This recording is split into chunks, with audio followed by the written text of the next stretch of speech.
ফ্যাসিবাদ বিরোধী আন্দোলনে রাজনৈতিক দলগুলোর মধ্যে যে ঐক্যমত্য তৈরি হয়েছিল তা ধরে রাখতে হবে বলে মন্তব্য করেছেন ঐক্যমত্য কমিশনের সহসভাপতি অধ্যাপক আলী রিয়াজ।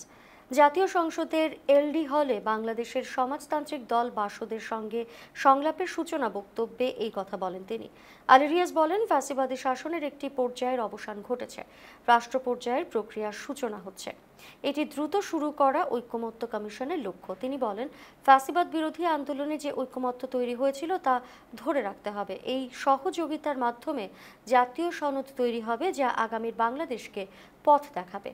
বাংলাদেশের সমাজতান্ত্রিক দলের প্রধান সমন্বয়কারী মাসুদ রানা বলেন, ফ্যাসিবাদী ব্যবস্থার বিলোপ ঘটিয়ে বৈষম্য বিরোধী বাংলাদেশ গড়াই আমাদের মূল আকাঙ্ক্ষা। লোকে মূলনীতিতে ঐক্যমত্য তৈরি করতে পারলে অন্য বিষয়ে সহজ হবে। মাসুদ রানা বলেন, মতপার্থক্যের জায়গা আলোচনার ভিত্তিতে একমত হওয়া সম্ভব এবং তাহলে গণতান্ত্রিক বাংলাদেশের লক্ষ্য পূরণ হবে। তিনি বলেন, নারী সংস্কার কমিশনের প্রস্তাব বাতিল করে দেওয়ার আলোচনা দেখছি, মত দ্বিমত থাকবে, তবে খারিজ করার পক্ষে নই।